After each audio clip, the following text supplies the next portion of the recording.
За, сайн байцгаана уу бүгдээрээ. За, тэгээд өнөөдөр би та бүхэнтэй бидний бодит ирээдүйн тухай ярина. За, бодит ирээдүй гэж яг юу хэлж байгаа вэ? За, одоо бид нар ч одоо нэг хайр газар амьдарч байгаа хүмүүс ингээд одоо янз бүрийн бас ингээд нэг суурьшлын статус олж аваад ингэсэн ч гэсэн бидний одоо анханасаа бас энд ингээд төрөөд бас өссөн газар маань биш учраас маш олон хэлбрээр бидэнд одоо ч гэсэн ер нь жоохон хол хөндий байдаг гэдгийг бол хэлэхэд илүүтэхгүй баг. Тэгээд Есүс өөрийн дагалдагч нарт хэлэхдээ юу гэж хэлсэн гэхээр та нар энэ дэлхийг биш болсон гэж айлд дээ те. Та нар энэ дэлхийг биш болсон учраас бүх юм та нарт тийм тухтай байхгүй гэдгийг л хэлээдсэн. Тийм учраас та нар одоо нэг Тэнгэрийн улсын тийм улсыг мөрөөдсөн ийм амьдралтаа та нар явах ёстой гэж хэлсэн ба. За энэ бол бидний бодит ирээдүй болсон гэдгийг л Есүс хэлсэн гэсэн үг. Тэгэхээр тэр бодит ирээдүй үг бид нар одоо хүлээж байгаа улсуудын хувьд энэ газар дэлхий дээр бид нар бас нэг хэдэн жил амьдрах хугацаанд бид нарыг чухам яг бурхан яг ямар байгаасаа гэж хүсдэг вэ? За энэ талаар нэг юм аль болох нэг бас нэг хэдэн зөвлөгөө өгөхийг бодож байна. За нэгдүгüүрт нь бид нар одоо энэ дэлхийд байж байгаа бид нар хүмүүсийн дунд амьдарч байгаа учраас харилцааны дунд амьдарч байгаа. Тэгэхээр ингээд одоо хэн нэгний одоо намайг хэрхэн үнэлж миний тухай юу гэж бодож байна гэдэг бол бидэнд бол маш их өндөр тийм юу байдаг том асуудал байдаг. Тэгэхээр Библийн дагуух ойлголтоор бид нар харах юм бол бидэнд Бурханы таалал үнэхээр хэрэгтэй гэдгийг Есүс хэлсэн ба. Библи олон газар хэлсэн. Тэ? Бурхан чамайг таалж гэнэ үгүй юу гэдэг. Тэгэхээр өөрөөр хэлбэл Бурхан биднийг харж байгаа тэр үнэлэмжийн тухай ярьсан гэсэн. Бусдын биднийг харж байгаа үнэлэмжийг угаасаа бид нар юугаар таньж болдгоо вэ? Таныг магтаад байна уу? Таныг дор үзээд байна уу гэдгээр л та мэднэ гэсэн үг. Хэрвээ таныг ингээд нэг олон нийтээр дор үзээд эхлэвэл энэ бол тун таатай зүйл биш тийм ээ. Тэгээ тиймнээс болоод одоо Солонгост бол айгүй их тийм амиа хорлолт явагддаг шүү дээ. Тэгээд яг бусад газар яаж байгаа мэдэхгүй. Бид нартай жоохон ойрхон байдаг болохоор бид нар Солонгост ер нь тэр алдартай одоо одууд, YouTube, одоо TikTok, одоо Instagram тэр инфлюенсерүүд айгүй их амиа хорлдог тухай гарч байгаа. Ягаад гэвэл бусдаас үнэлэмж хүлээс тэгээ нөгөөдөл нь үзэн ядаад ингээ бүх юм буцаад нэг буруугаар ирэхчих үед өөрсдөө нэг жижиг алдаан дээр дөрөөлөх үед тэгээ олон саяараа үзэн ядсан тийм комент одоо бичлэгүүд мессежүүд хүлээж авахад энэ тэнд ингээд одоо нэг одоогийн хэлгээр игнордох үед тэ одоо хүлээж авахгүй тийм ээ ямар нэгэн байдлаар ажилд авахгүй ямар нэг юмд оролцуулахгүй гудамжинд тэ одоо хүн нулимаад өнгөрөх жишээ нь ийм зүйлүүдээс болоод хүмүүс амиа хорлож хин нэг нь таныг үнэхээр ийм таныг одоо чиний эн чин ийм тийм сайн сайхан тэ одоо таныг бас яг байгаагаар чинь ингээд нэг хин гэж хардаг боддгоо ингээд танд ингээд тухайлж тодорхойлж ингээд нүүрэн дээр чинь магтах гэдэг бол сайхан зүйл байдаг. Ялангуяа олон хүний дунд манай энэ ч бас мундаг хүн шиг одоо ингэж хэлэх бол их гоё байдаг. За найр ямар үед хамгийн гоё байдаг вэ? За одоо та чинь аав ээжийнхаа найранд бол зөндөөл байсан биз дээ тий. Нэг найран дээр гол эзэн шалтгаан болж байгаа тэр хүнийг магтах гэдэг бол тэр тухайнд бол айгүй гоё байдаг те. За болоо намайг битээ магтаадаа гэдэг дагач нөгөө хүмүүс хүн болгон босч ирэл. Манай эн чинь ийм байхгүй гэдэг тэр хүний дотор бол үнэхээр гоё байгаа. Тэгсэн тэр дунд нэг эсэргүү гар босч ирэнгүүтэй. Энэ ерөөсөө цагаан барьдаггүй те. Энэ ерөөсөө дандаа худлаа ярьж байдаг. Одоо энэ зүүцэн байгаа хүмүүсцэн байгаа бүх юм худлаа штэ гэдэг ингээд хэлэх юм бол энэ тун утгагүй болно. Энэ найр биш бүр ингээд амар юм болно зэ. За үүнээс хойш одоо дайсандаа болж юм. Тэгээ тэр хүн тийм тав тухтай байдал нь алдагдаад явчих. Тэгээ энэ бол тийм аятайхан зүйл байдаггүй. Тэгвэл Христийн болсон бид тэ бусдаас та биднийг үнэлэх үнэлэмжээс илүүтэйгээр тэ Бурханы таалалд нийцсэн эсвэл нийцүүлэх нь хамгийн зөв гэдгийг Библи хэлж байгаа. Хүмүүсийн нүдэнд таалагдах гэж биш харин Бурханы нүдэнд таалагдах зүйлийг хийгээрэй л гэж ярьж байна гэсэн. Христийг дуурай гэж хэлсэн ба. Тэгээ бүр өмсчих гэж байгаа байхгүй. Одоо Христчийг харагдсан санаагаар хэлж байгаа. Тэгвэл Христ яагаад гэвэл Христ бол Бурханы таалалд нийцсэн нэг юм аа гэж ингэж Библи хэлдэг. Бидний эзэн Христ Есүс энэ дэлхийд махан биеэр амьдрах үеийн тэр үйлчлэлдээ хүмүүсийн хил ярианы бай болж суудаа байгаа. Хэдэн хүмүүстэй ингээл уулзаал, танилцаал, Бурхны тухай яриад, нөхөрлөөл, тэгэл ингээд нэг хоол унд идэл, нэг цаг талхаал хуваагаал идэл суусан л байлгүй дээ. Тэнгүүд чинь тэр Лук одоо 7-р бүлгийн 34 дээр архичин түлэгчнэр нь дуудаал, тий одоо энэ өстө бүтгэхгүй. Дандаа нүгэлтэн хүмүүстэй найзалдаг тийм нүгэлтнүүдийн найз гэж ингэж дуудаж эхэлсэн баг жишээ нь. Тэгээ нөгөө шаббат буюу одоо эзний өдөр гэдэг тухайн үед цагтаг байсан тийм ээ. Одоо бидний тооллоор бол эн чинь 5 дахь оройноос хагасны нар жаргах хүртэлх хугацаа гэлж байгаа. За тэгвэл энэ шаббат өдрийг ингэж одоо сахижин гээд хүмүүс ер нь бол нэг ажил хийдэггүйсэн, юм хийдэггүйсэн. За тэнгуү чин одоо тухайн үеийн ойлголтоор бол зүгээр ингээд халууцаад гадуур хувцаа тайлаад мөрөн дээр ч юм уу ингээд тохоод явхад л энэ ажил болдог гэсэн. Тийм учраас нөгөө шашинцсан байдал нь дэндүүх гэсэн. За тэгээ Есүсийн дагалдагч нар чинь хөдөөний нөхдүүд байгаа. Тэгээд баахан алхаж агаад ядарч мадраал жоох өлсцэн болохоор зэрэг тариан түрүү юм тариан талбай хажуугаар өнгөрч явахдаа ингээд тариан түрүү шувтарч аваад гартаа ингээд цайруулад дотор нь байгаа нэг юмтай нийлэх одоо нэг сайн болоогүй те болгоогүй гурилыг үрийг нь идсэн байгаа байхгүй. Тэнгүүд юу гэсэн гүхтэр шаббатыг зөрчиж гэн гэсэн. Есүс одоо тэр эзний өдөр буюу шаббатын өдөр сүм дотор хүмүүсийг идгээсэн. Гадаач явж байгаа бас хүмүүсийг идгээсэн гэх жишээ нь. Тэнгүүд л энэ шаббатыг зөрчиж байгаа учраас энэ бол ерөөсөө зөв биш юмаа гэж хүмүүс тодорхойлсон маа.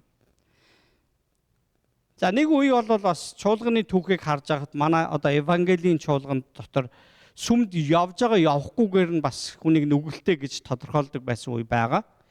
Гэхдээ ер нь сүмд хамрагдах нь зөв үү буруу юу? Маш зөв. Бид нар хамрагдах ёстой. Ганц итгэгч чойч болдгоо байхгүй тий. Сүм болдгоо.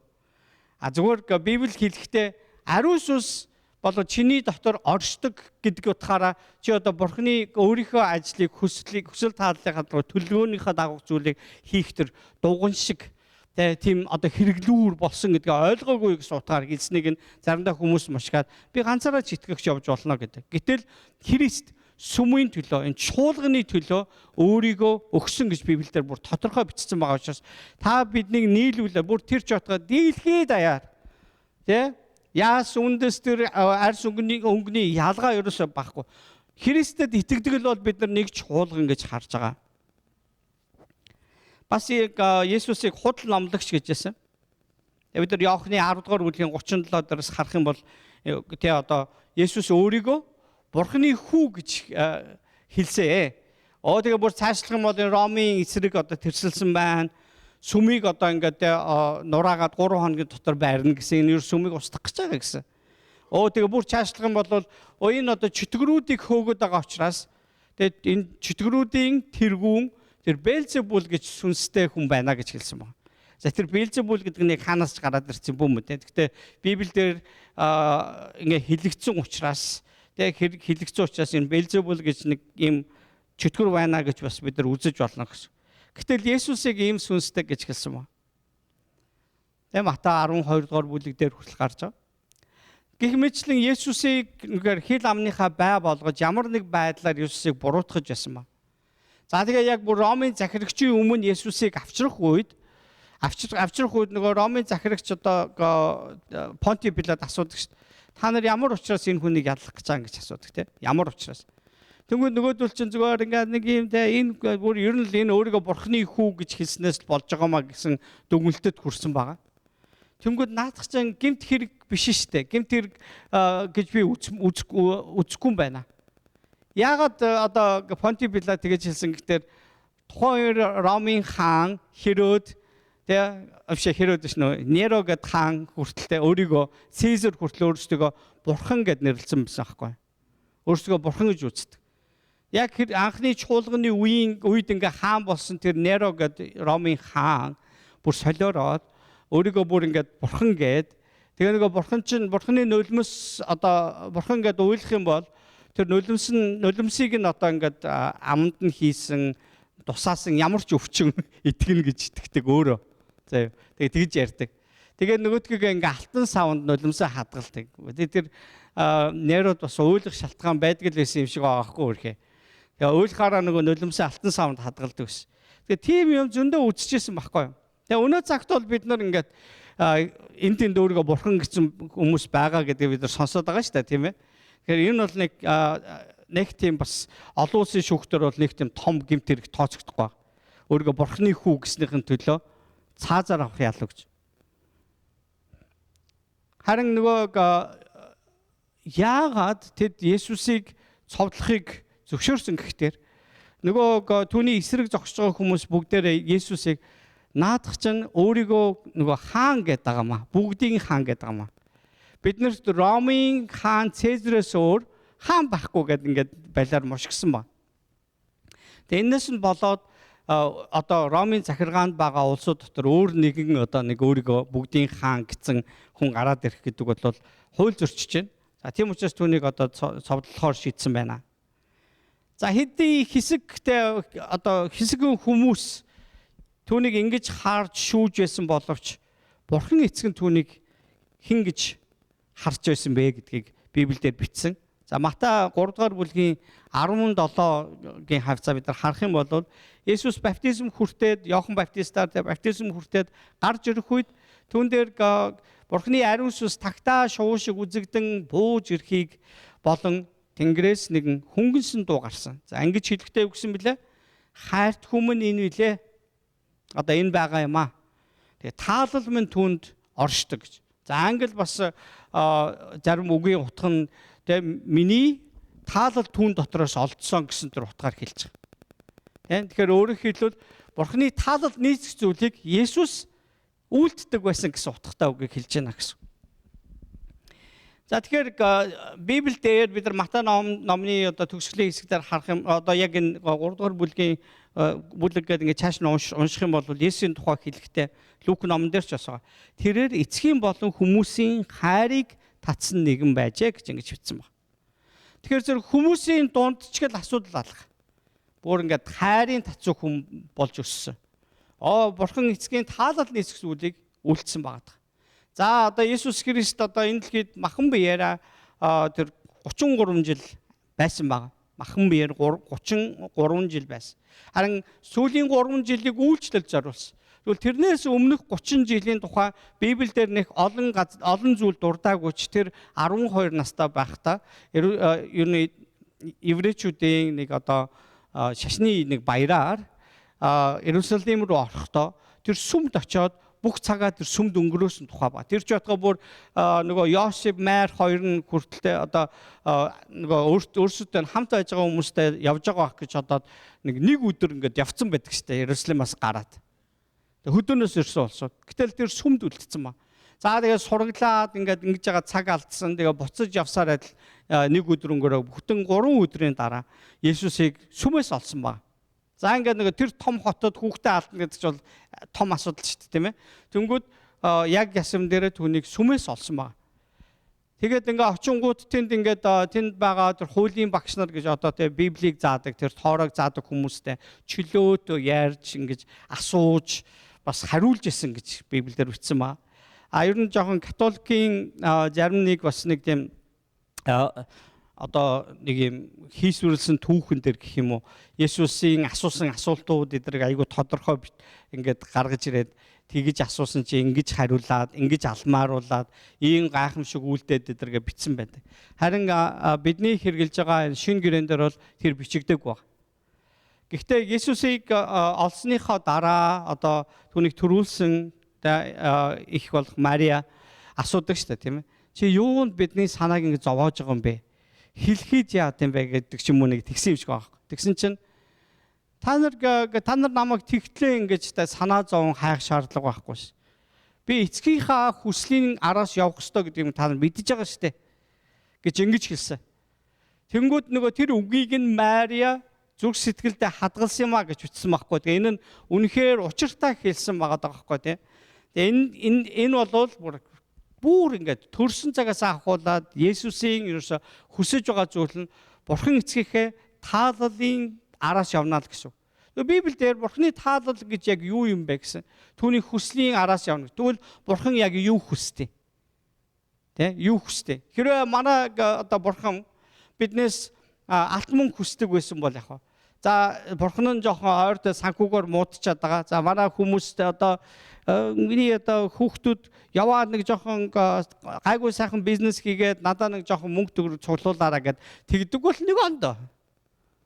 Тэгээ Бурханд мөнгө хэрэггүй шүү дээ, тий. Тэгээ бүр Библиэлд тэгсэн байгаа шүү дээ. Энэ дэлхий дээр бүх юм минийх. Алтч минийх, мөнгө ч минийх гэсэн байна. Хин нэгний гар дээр байгаа, тий, байхгүй байгаа, газрын доор байгаа, тэнгэрд байгаа ч юм уу бүх юм Бурханых гэж бичсэн байна. Тий? Тэнгүүд тэгэхээр бидний Бурханд мөнгө хэрэггүй байгаа юм байна. Тэгвэл мөнгө олж ирэх нь Бурхандны таалалд нийцүүлж байгаа хэрэг биш ээ. За тэгвэл одоо бид нар Бурханы нэрийг өндөр өргөхөөр агуу ажлуудыг хийцгээе. Бурхан ингээд биднээс асууж, ойрдоо миний рейтинг жоохон хүмүүсийн дунд унаад байгаа. Тэгээ та нар ингээд нэг жоохон хичээгээд, нэг олигтойгоо хичээгээд миний нэрийг өргөөдгөөч гэдэг ингэсэн байж байгаа ч бод. За тэгвэл бид нар чинь байдгаараа хичээгээд одоо бид нар чи хүн учраас бид нар бол хязгаартай. Тэгвэл бидний Бурханд бол ийм зүйл шаардлага байхгүй. Бурханы хүмүүс хичнээн доромжилж энэ газар дэлхий дээр хүмүүс бүгдээрээ түүнийг үзэн ядаж байсан ч Библиэлд бүр тодорхойгоор хэлсэн. Бурхан өөрийн нэрийг аврах чадaltaй гэж бичсэн байж. Намайг дагаад хэлээрэй. Бурхан өөрийн нэрийг аврах чадaltaй. Юу гэсэн үг вэ? Ямар ч буруутгал, ямар ч гүтгэлэг, ямар ч доромжлол дундаас эзэн өөрийгөө үнэхээр цэвэр ариун гэдгийг харуулж чадна. Тэр өөрийн Бурхан гэдгийг харуулж чадна. Бүр тэгээ Библиэлд тэр хүлээлтийн тухай хэлсэн байгаа шүү дээ. Хүмүүс ингээд хэрвээ намайг ингээд үгүйсгээл ингээд байгаа бол би зүгээр л хүлээчихнэ гэж байгаа байхгүй. Би зүгээр хүлээчихнэ. Тэгээ нэг юу шиг те одоо нэг тэрний талаар нэг юм жижиг нэг хошин яриа зохиоцсон байдаг шүү дээ. Хүм Бурханаас гуйж гинэ. Бурхан минь ээ танд нэг өдөр нь 1000 жилдээ 1000 жил нь нэг өдөртөө ингэж одоо адилхан байдаг гэж үнэн үү гэсэн баг. Бурхан үнэ. Би тэр Библиэлд бичиж өгсөн баг. Тэгвэл танд одоо ингээд бүх одоо ингээд энэ одоо цаг хугацааны талаархын тоо бүгд ингэж адилхан юм бол бас мөнгө ч гэсэн адилхан баг тийм ээ. Тийм ээ гэсэн. Тэгвэл та надаа ингээд юу ягаач. Тэ? Миний яг хүсэж байгаа тэр хэмжээний их мөнгийг надад өгөөч. Дээрээс нь та надад ингээд тэ одоо бүр 1000 жил амьдрах, бүр 100000 жил чамаагүй ингээд амьдрах, хүшгүй мөнх энэ дэлхий дээр амьдрах боломжийг өгөөч гэсэн ба. Тэгсэн Бурхан юу гэсэн гэхээр нэг өдөр хүлээчихэ гэж хэлсэн гэж. Нэг өдөр хүлээч гэдэг. Яг нь Библиэлд байдаггүй түүх шүү заа. Хүмүүсийн зохиос. Тэгээ тэрний утга нь юу гэхээр тэг Бурханы нэг өдөр чи 1000 жилдээ тэнцэж байгаа юм чи нөгөө хүн нь хүлээж барах уу? Тэгэхээр би одоо энэ газар дэлхий дээр томроод ааста Бурхан байхгүй гэж томроод ингээд би ингээд л бай. Тэгээ Бурхан намайг зүгээр л номхорхыг эсвэл энэ дэлхийгээс арчигдаж алга болохыг л зүгээр хүлээждэг ахна шүү дээ. Оролцоо бол надад тэмцэлдээд байх шаардлага ерөөсөө байхгүй. Тэгээд бүр тэр нэг Лазар гэдэг ядуу хүн насурсан чинь бас түүнийг доромжилдог байсан баян хүн бас насураад тэгээд Лазар одоо Авраамын өвөр дээр их жаргалтай байгааг нь харсан гэж байгаа.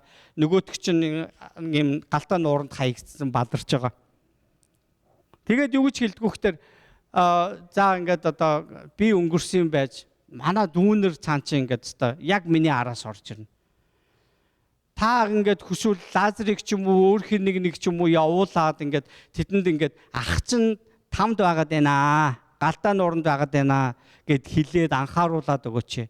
Тэд нар ийшээ орж ирэхгүй байгаасай л гэж би хүсэж байна гэж ингэж хэлсэн. Тэгсэн чинь Авраам юу гэж хэлдэг вэ гэхээр хүү минь дээ. Наадах чинь миний хийдэг ажил биш. Нэгдүгээрт, хоёрдугаарт нь тэдэнд Библи байгаа шүү дээ гэсэн. Иш үзүүлэгчдийн үгс, хуулийн номнууд байгаа шүү дээ. Тэр чинь Бурханы дуу хоолой шүү дээ. Тэдэнд аль хэдийн сануулга өгөгдсөн байгаа. Тэгэл болоо шүү дээ. Тэгээ бид нар заримдаа Бурханыг ингээд нэг яг юм хүлд орж байгаа нялх хүүхдийн араас ингэж явж байгаа эцэг гэхээр төсөөлдөг. Ингээ байнга ингээ араас нэга памперсын солиол те ингээл үргэлж ингээл хоолын нөгөө ингээл бид нар ингээд байдаг гэж боддог. Бурхан бол шудраг. Тэ? Тэр бол шудраг. Үгүй гэсэн бол үгүй. Заа гэсэн бол заа. Эргэж уцах юм ерөөсөө байхгүй. Тэгэхээр ерөөсөө л нэг л өдөр тэ эцсийн өдөр ирнэ. Тэр өдөр ирэхэд Бурхан ерөөсөө биднийг одоо урд нь ерөөсөө харж байгаагүй юм шиг, таньдгүй юм шиг эргэж харж авч чаднаа. Аль хэдийн тэр угаасаа сануулц учраас аахгүй. Тэр бас амласнараа тэр өөрт нь итгэгчдийг яг тэр хүлээн гэж амласнараа тэр үнэхээр биднийг бүр үнэхээр сайн таньдаг юм шиг ингэ хүлээж авна. Бид нар бүр гайхан заяа. Юу гэхээр ингээ яваад очиж чинь тэндээ Есүс биднийг угтаж гинэ. Тэнгэр элчнэр ч бас тэнд дугтаал. Тэнд ингээ төрүүлээд очиж хүмүүс ч гэсэн биднийг угтаад хүүе чи нөгөө мөхц бол мөн үү? Хүүшээ. Чиний тухайс зөндөө юм мэднэ. Чи ирсэн чи үнэхээр баяртай байна гэдэг ийм өдөр ирэх гээд байна л да. Тэгэхээр тэр өдрийн тухай Бурхан бидэнд ярьсан ба. Тэр бодит байдал гэдэг зарим хүнд бол шал тэнийг үлгэр юм шиг сонсогдож болно. Зүгээр л мунхаг зүгээр нь яриа. Юу там яриад байгаа. Юу деваж яриад байгаа. Бодит амьдрал чи энэ байна гэдэг. Тэгвэл үнэхээр одоо нэг алдартай эрдэмтнээс тэгж асуусан гэдэг байгаа шүү дээ. Та Бурханд итгэдэг үү гэсэн. Та там деваж байдаг гэдэгт итгэж гин үү? Бурхан байхгүй үстэй. Та чи шинжлэх ухаанч шүү дээ гэдгсэн чинь би бол ер нь итгэж гинэ гэсэн ба. Тэгээ би тэгтээ яг яаж тайлбарлахаа мэдэхгүй байна. Тэгтээ энэ бол итгэхгүй байсан хамаагүй дээр шүү дээ гэсэн. Наа чи юу гэж байгаа юм бэ гэсэн. Тэгсэн чинь тэр эрдэнтээ юу гэсэн гэхээр хэрвээ чи байхгүй гэж байгаад үнэхээр тэр Бурхан байгаад Библи хэлсэн тэр ирээдүйн үнэхээр байгаа бол яах вэ? Байсан бол яах вэ? Чи бүр харамсаач нэмэргүй үсттэй. Харин чи ингээд нөгөө байгаа гэд итгээд хүлээгээд тэ ингээд амьдрсан болвол тэр нь үнэхээр байгаад тэр деважин тэр мөнхийн улсад би орох юм бол энэ үнэхээр сайхан аз жаргал. Байхгүй байсан ч би зүгээр ингээд итгээд явсны бас нэг тийм гарч гэж юу байгаа юм. Хохирол гэж юу байгаа гэж. Ингэж хэлсэн ба. Тэгээ тэр хүн айгүй бодож төгөлсөн бааз. Үгүйтэй ихэд Бурхантай уулзаагүй түнд сайн итгэдэггүй ч гэсэн Бурхан байгаа гэдэгт Есүсийн итгэж мөнхийн улс деважин тэр авралын тухай итгэж байгаа. Гмийн уучлалын тухай итгэж байгаа. Энэ бол бидний амьдралдаа их өстой бодит зүйл байна гэсэн. За сая өнгөрсөн нэгд өдөр нөгөө хүүхдийн сургуулиуд амраад байсан чинь нөгөө еврейн нэг тийм гимшдэг өдөр таарсан юм байна шүү дээ тий. Йом Кипур үлээ тий. Тэгэд тэд нар чинь бүр ингээд айгүй олон цагаар 42 цаг маг хүртэл заримдаа 25 цаг гэдэр ингэж мацуг барьд юм байна л да. Тэгээ мацуг барь залбирч сүмдээ цуглаж олон цагаар бас Бурханыг магтаж үгээ уншдаг байна л дээ. За тэгээ одоо энэний талаар одоо Библи бас заримдаа шүүмжилсэн байдаг. Хуучин цагт Есүсийг ирэх үед хүмүүс ингэж их залбирдаг мөртлөө амьдрал дээр яг Бурханд итгэхгүй байгаад байна гэж хэлсэн. Тэгээ Бурханы хайрыг харуулахгүй, түүнийг гэрчлэхгүй, түүнд хэрэглэгдэхгүй байна. Ингүүл эн чинь ямар ашигтай юм бэ гэдгийг л хэлж байгаа. Ямар ашигтай юм бэ гэсэн. Та нарын уншдаг тэр үгэн дээр чинь Бурхан аврагчаа илгээнэ гэж бичсэн. Би ирчээд байна гэдэг.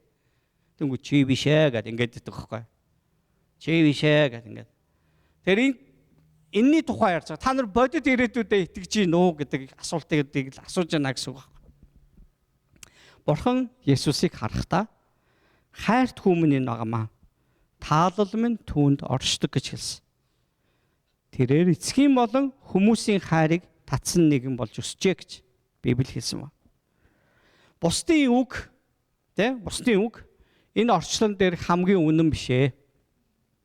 Хамгийн чухал нь Бурхан биднийг хэн гэж харж байгаа вэ гэдгийг анхаарах ёстой маа итгэгч хүмүүс бол.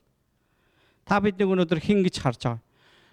Одоо өчигдөрхөн би гэр бүлтэйгээ хамт нэг бас нэг жоо хөвгөлтөө кино үзчихсэн чинь тэн дээр ингээд нэг 10 жилийн хүүхдүүдийн тухай гарч байгаа. Тэгээ одоо тэр хүүхэд дуртай сонирхолтой өөрийнхөө авяас чадварын дагуу нэг охин дуулах гэсэн чинь ээж нь дургу. Наадах чинь чамд мөнгө олчих юм уу? Чиний одоо төлбөрүүдийг төлөх юм уу? Чамайг ихтэй сургуульд ороход туслах юм уу гэд ингээд амар ингэж дардаг. Тэгээ тэрнээс болоод нэг ээж нэг хатуурхдаг болохоор тэр хүүхэд дуртай юмаа хийж чадахгүй ингээд шаналж байгаа нэг тийм хэсэг гарч байгаа байхгүй. Тэгээ эцэст нь ямар ч байсан тэр нөгөө хүсэл мөрөөдлийнхөө дагуу өөрийнхөө тэр дууны багийнхантай зөвхөн тэмцээнд ороод тэднийхэн бас ялж малаад ээж нь каноны төгсгөлд ирээд угаасаа Америк каноны төгсгөл те каноны төгсгөлд ирээд намайг уучлаарай. Чи өстө үнэхээр гайхалтай байлаа гэж хэлж байгаа. Тэгээд охин маш их аз жаргалтай болж байгаа. Тэгэхээр одоо өөрийг нь халамжилдаг буюу тийм ээ өөрийг нь одоо өөрийг нь халамжинд байгаа хүүхэд халамжлагчаасаа тэгээ энэ магтаад урмын үг авах. Чи хинбэ гэдгийг ингэж нөгөө намайг хин гэж эднэр үзэж гинөө харж гинөө гэдэг бол маш хүчтэй нөлөө байгаа байхгүй. Тэгээд бид нар ер нь бага насандаа зөндөл одоо янз бүрийн гэр бүлийн одоо харилцаануудыг харж өссөн баг тийм ээ. Тэгээ би нэг тийм харилцаа харж ирсэн. Айгүй олон хүүхэдтэй. Тэгээд ингээд нөгөө нэг бас яхаа ингээд бас мухарсгээс болоод нэг тийм хүүхдүүдээ ингээд янз бүрээр нэрлэдэг штэ тий. Тэгэл хамгийн том нь хүн биш. Тэрний дараагийнх нь охин тэр биш. Ингээд ихэр хоёр хүүхэд төрсөн чинь энэ юу лээ? Чи биш би биш гэж нэрвэж байгаа. Тэгээ хамгийн баг нь энэ биш гэж нэрвэж байгаа. Баахан биш. Тий. Тэгээд яг гоо нэр ингээд болиё гэж бодоход хүүхдүүдээ ингээд ерөөсөө өөд нарын бараа харуулахгүй заяа. Зүгээр л хөө тэр чи ястаа нэг өөдгөө амтан чи энэ тэгнэ нэг бүтлгүй амтаг ингээл. Тэгээ нэг хүүхдүүд ингээд бүр айгүй сонин бүр гэр дотроо юм итгэлгүй амьдардаг болж байгаа байхгүй. Аяхтаа юм аваад ингээд нэг юм ширээнээс аваад ийшээ ээжд өгөх оронд асгаж байгаа байхгүй. Тэ? Тэгэл нөгөө ээж нь хараагаад уурлаад эхэлж байгаа. Тэгэл аав бол гэртээ ерөөсө байхгүй. Тэгээ айгүй цаг наргүй л ажилтдаг хүн байсан магадгүй. Эсвэл бас нэг жоохон буруу явдалтай хүн байсан уу. Тэг ямар ч гэсэн нэг гэрээр нэг юм баахан хүүхдүүд байгаад байдагс. Тэгээд тэр үед би бодож байхдаа яагаад хүүхдүүдээ ингэж айгүй муухай үгээр ингэж хараа загт юм ингэж одоо тий яад юм болоо гэж тий загнаад байд юм болоо дарамтлаад байд юм болоо гэж бодож байсан. Тэгээд тэр хүүхдүүдийн сэтгэл зүйд асар их нөлөөлж байгаа. Эцэг ихэн тэдний хувьд бол өмг төшгөн байгаа тийм ба яг одоогийн байдлаар гэр бүл дотор бол дөнгөж чинь аав нь ч тоохгүй, ээж нь ч тоохгүй, та нарыг одоо төрүүлсэн хэм штэ одоо ингээд өөртөө амьдраач та нар одоо ямар ингээд тэнэг мангар юм бэ л гээд ингээд аав нь тэр хүүхдүүд хизээж өөртөө ихтгэлтэй хүмүүс байхгүй байх.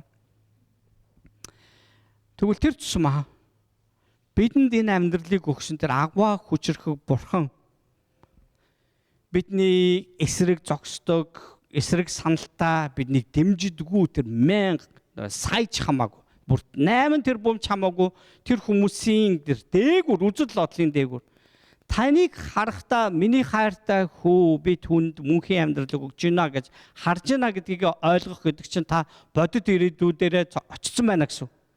Бодит ирээдүй таны дотор итгэлээр чинь одоо зүрх сэтгэл дотор чинь байна гэсэн. Бүр энэ оюун санаа дотор чинь суурьсан байна гэсэн. Энэнд итгэх гэдэг чинь л үнэхээр яг нэг итгэлийн бүр яг суур тогтлоо гэсэн үг байхгүй юу? Та бүхэн дотроос өнөөдөр хідэн үнэхээр яг тэр мөнхийн улс байдаг гэдэгт итгэж байна.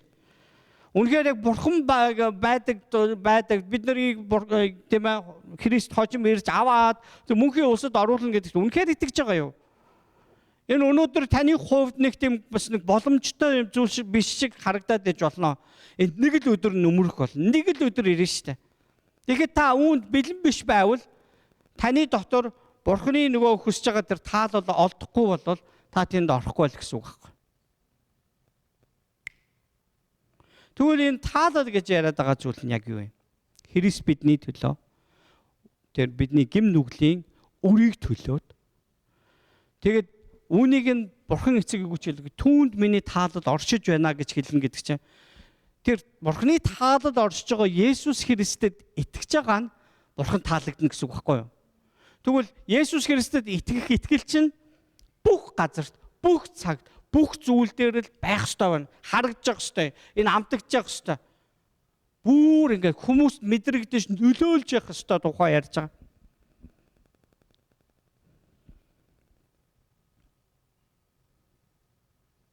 Библи бурханаас өгсөн Тэгээ Библи бол Бурханаас өгсөн, хүн төрлөختөнд өгсөн мессеж захиагаар дүүрэн ба. Илчлэл номын эхний бүлгүүдэд Бага Азад буюу одоо ихэнх нь Туркийн нутагт байж байгаа доо. Турк Сирийн нутаг. Тэгээд Бага Азийн 7 чуулганд хэлсэн захидал байгаа. Тэгээд анхны чуулгануудын нэг гэсэн үг. Харь үндэстэн дунд байгуулагдсан.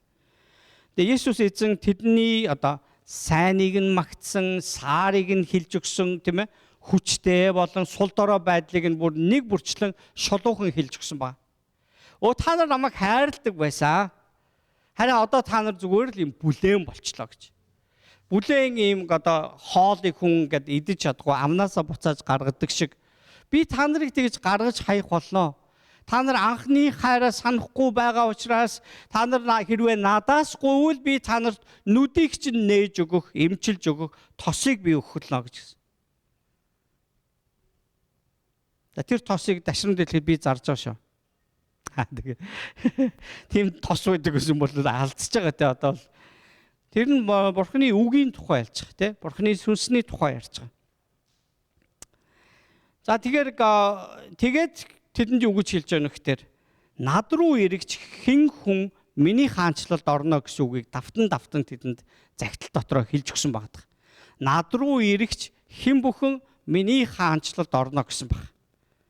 За одоо ингээд нэг ийм байдалтай бид нар одоо байлдвал яг хаа тий одоо за жишээ нь 2 дугаар дайнлуу дээр дэлхийн 2 дугаар дайнлуу оч эсвэл 1 дугаар дайнлуу оч.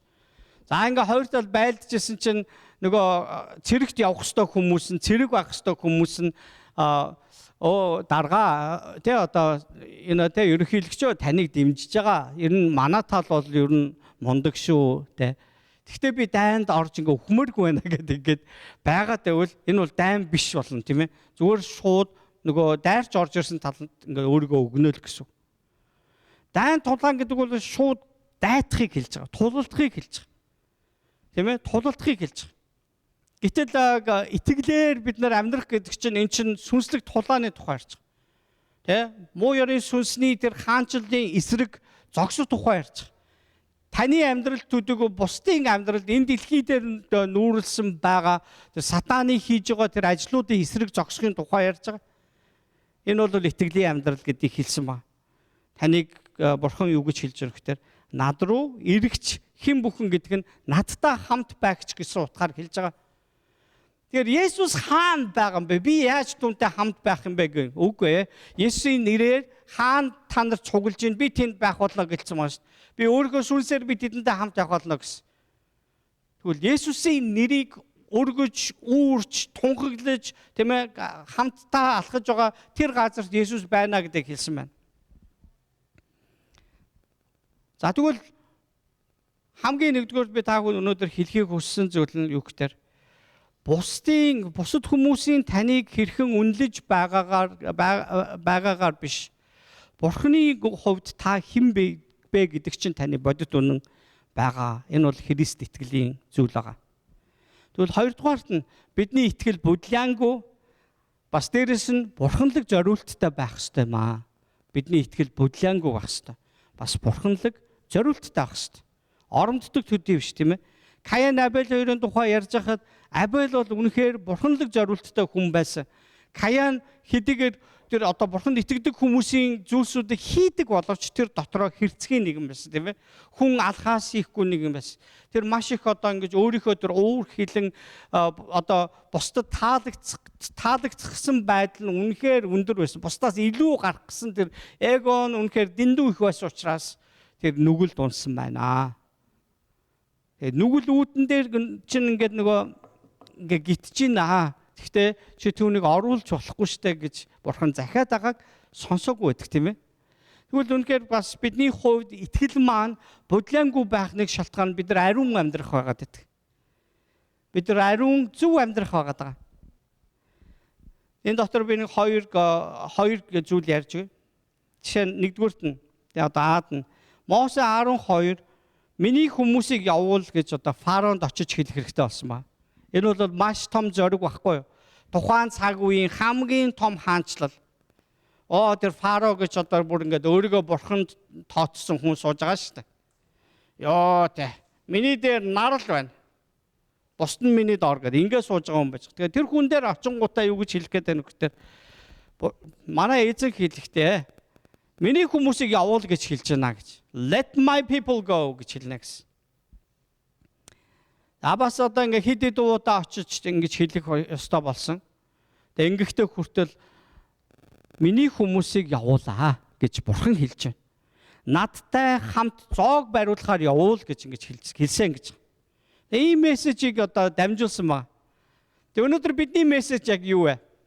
Бидний мессеж юу вэ? Есүс бол аврагч юм аа.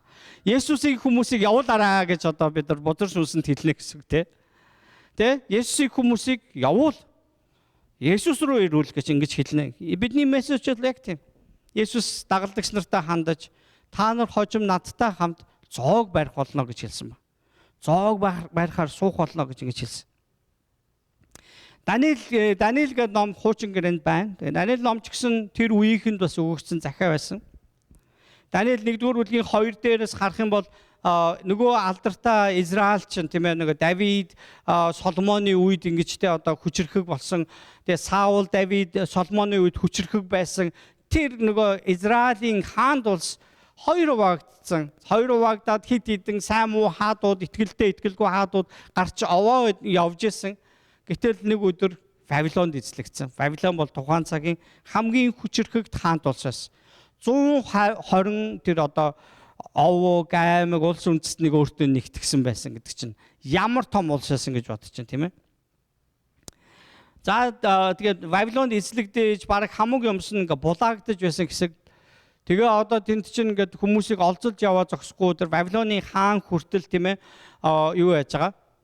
Элитүүдийн хүүхдүүдийг өөртөө ингэж одоо үйлчлүүлэхээр сонгож авсан гэж. Тухайн үе одоо сурвалжид гаралтай хүүхдүүд гэж. Уншиж бичтэй жоохон боловсролтой хүүхдүүд байсан гэсэн. Тэгээ энэ дотроос 4 хүүхэд шалгарсан нь тэр нь одоо нөгөө хин блэ? Даниэл, Хананея, Мишель, Азария гэж тий. Одоо Даниэлийг Белчазар гэсэн, Шадрах гэсэн нөгөө залууг нь Мишак бас Абедnego гэж ингэж нэрлсэн байна.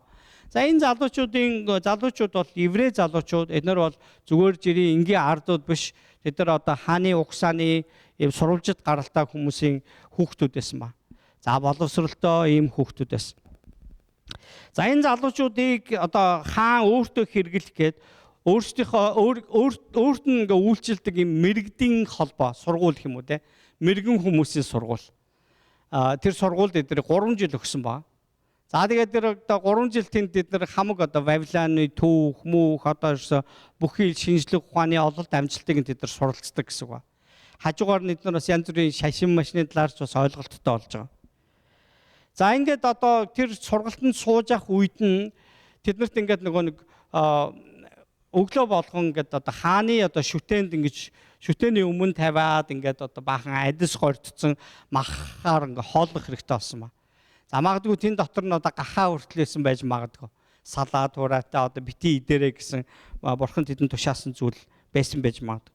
Тэнгүү тэр махыг идэхгүйгээр шийдсэн энэ 4 залуу. Тэгээ гуйж агаад та биднийг нэг хэдэн 3-7 хоног харч. Тэгээ нэг хэсэг хугацаанд харч. Хэрвээ бид нар мах идэхгүй зөвхөн ногоо идээд хэрвээ бид нар турж ицээд байвал хамаагүй танихаар болъё. Хэрвээ бидний хувьд эрүүл мэндийн асуудал байхгүй ингээд те байх юм бол та бидэнд зөвшөөрөөч гэсэн ба. За ингээд нөгөө Вавилоны тэр юуны те одоо тэр хааны тэр сургуулийн тэднийг харгалзажсэн тайган бол зөвшөөрсөн. За ингээд тэд нар ингээд бусдаасаа илүү одоо юм одоо те эрч хүчтэй байгааг нь хараад окей болж байна гэсэн. За эндээс үүдээд бас заримдаа ингээд хүмүүсийн мах идэхгүй байх нь одоо үнэхээр бас ариун явдал юм байна гэж бодчих гээд бас үгүй шүү. Энд тэд нар зоригтойгоор энийг ингэж хийсэн ба. Маш зоригтой. Бусдаас ондоо байсан байхгүй. Тусгаар байхыг хүс. Бүх юмдаа холилцохыг хүсээг ба. За ингээд одоо зүгээр л нэг тийм одоо 3 жил өнгөрөөгөө тэдний хооронд маш их олон байдлаар суралцаад ингээ гарч ирсэн. Тэгээ хаам нэг муухай зүүдэлсэн тэрийг нь хэлж яриаггүй байхад нь Даниэл тэрийг нь тайлсан. Бурхан түүнд ийм одоо авьяас чадвар өгс. Тэгээ зүүдийг тайлах, юмс үзэгдлийн учир шалтгааныг тайлах ийм гайхалтай ийм бэлгийг бурхан өгсөн. Харин энэ болгоныг тэр тайлбар болгоныг хийхдээ Даниэл нэг үгийг дандаа давтчихсан ба. Эзэн хариултыг өглөө гэж. Танд эзэн хариулах болно. Би эзэндээ ярьсан чинь бурхан надаа илчилж өглөө гэдэг ингэж дандаа эзэн үүнийг хийлээ гэдэг дандаа хэлжсэн. Тэгэхээр шинэ гэрэнд шигсэн яг энэ байдлаар бидэнд зөвлөдөг. Та нар хаашаа юу ч хийхээр төлөвлөсөн бай. Юу хэний нэрээр хий гэдэг үлээ. Есүсийн нэрээр бүх зүйлийг талархалтайгаар хийгэрэй гэсэн баг. Тэ? Яагаад гэвэл энэ бүгдийг чинь эзэн зөвшөөрөхгүй бол бүх зүйл бүтлгүүднэ гэдгийг л ярьж байна гэсэн үг байхгүй юу? За тэгээд бүр бид нар энэ Даниэл номын 1-р бүлгийн эхний хэсгийг харах юм бол тэн дээр юу гэсэн гэхээр эзэн тэ Израилийг тэр Небухаднецар буюу тэр Вавилоны хаанд эзэн өгсөн юм а гэж хэлсэн ба. Тэгэхээр энэ нь ингээл гинт хүчтэй хүмүүс гарч ирэл тэгээ хүчтэй уулс хурж ирэл дарангуулаад тэгээ тэд нар булааж аваад энэ нь ингээл нэг азгүй тохиолдол эдэр гэж харж болохгүй нэ шүү дээ. Библиэр юу гэж хэлсэн? Эзэн үүнийг хийсэн гэдгийг хэлж байгаа. Эзэн хүсвэл нэг улсыг бүр нэг тэр чигээр нэг улсыг аваад нөгөө улсад өгч чадчих байгаа байхгүй юу? Нэг эзэн хүсвэл нэг өдөр тэднийг суллаад нутагт нь бас эд хөрөнгөтэй буцааж байгаа. Израильчууд бүр анх тэр одоо Мосе Аароны үед яалаа. Тэгээ одоо нөгөө тэр чи Йосипийн үед нүүж ирчгээд тэрнээс хойш 230 гаруй жилийн дараа тэд нар ингээд маш олон хүмүүс болж өссөн.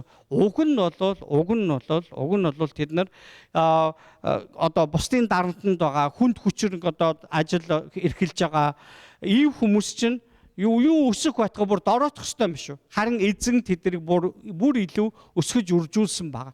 Анх 72 хүн иржсэн болвол тэд нэр 200 гаруй жилийн дараа ихэд 2 сая гаруй хүн болж өссөн байсан гэж үздэг. Хөвгүүд маш хүчтэй байсан. Тэ? Хүүхдүүд маш олноор төрдөг гэсэн. Ийм байсан ба. За тэгэхээр энэ ямар утгаар би хэлээд байна вэ гэхээр энэ бүгдийг эзэн дандаа ингээд зөвшөөрвөл хинч зогсоож чадахгүй. Эзэн хүсэхгүй эзэн зогсоовол үүнийг энэс нь хинч татгалзаж чадахгүй гэсэн үг. Амен. Тэгэхээр агуу Вавилонд болон хаанд өөрийгөө тунхаглуулахын тулд бурхан энэ дөрвөн залууг ашигласан баг. Хэрэгэлсэн баг. Тэгэхээр бурханы хүсэл таалал яг хин дээр байна гэдэг нь тэрнийхэн дагуу хүн өөрийгөө ингээд зориулж байвал бурханы мессеж тэр зөвхөн хаанд төдөөгүй тэр хувь хүнд төдөөгүй үндэснүүдэд энэ тархаж эзний нэр алдаршдаг. Тэгээд түүгийн дамжаад олон хүмүүс бурхан руу иргэдэг бас аврагддаг баг. Тэгвэл бурханы таалал тань дээр оршдог гэж та итгэдэг үү? Жохон хүч муутай. Амен. Яг юу яриад байгаа нөхөрөөгөө бодоод танд Христ Есүс байгаа юу? Тэр бурханы таалал гэсэн шүү дээ. Тэгвэл энэ тааллыг нь бид нар бусдад тунхаглах гэдэг нь бидний мессеж байгаа байхгүй юу? Энэ Христийг бусдад харуулах гэдэг нь бидний мессеж байгаа. Энэ нь бурханы тааллын дагуух үйлдэл байна гэсэн. Тэгвэл эзэн Есүс Христэд итгэх гэдэг нь бурханы илгээс нь тэр цорын ганц аврагч болох Христ Есүст итгэнэ гэдэг чинь энэ бол бурханы ажил юм а гэж хэлсэн байгаа шүү дээ. Бурханд үйлчилж байгаа хэрэг юм а гэж хэлсэн баг. Тэгэхээр бидний итгэл будлаантай байж болохгүй. Бидэнд бурханд итгэж Христэд итгэж амьдрах амьдралд Библи хизээш тийм нөгөө complicated буюу бүр нэг юм учир нь олдохгүй орооцолцсон тий одоо хүнд хүчээр ингээд аюу хэцүү даалгавруудтай тийм амьдралыг бурхан бидэнд өгөөгүй. Энэ бол тийм амьдрал биш. Итгэх гэдэг чинь ерөөсөө бурхан биднийг аврахаар Христийг илгээж түүнд итгэх гэдэг нь бидэнд аврал юм а гэдэгт л итгэх явдал. Ингэж амьдрах явдал. Тэгэл үүнийгээ бусдад зүгээр ярих тухай л ярьж байна. Simple.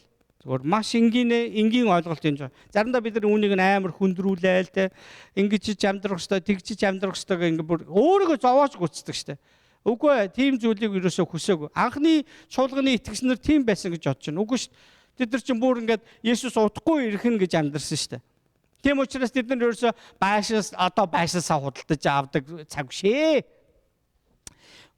Чи зүгээр энд тэндгүй яв. Есүс удахгүй ирэх гэж байгаа учраас газар сайгүй хаанч явж байсан бүр галзуу юм шиг Христийн тухай ярил гэдэг тийм лозунтай байсан. Тийм учраас анхны тэр чуулганы үед харь үндэстнүүдэд үнэхээр чуулган бүр станараа асар их хурдтайгаар ингэж өсөж таригдаж.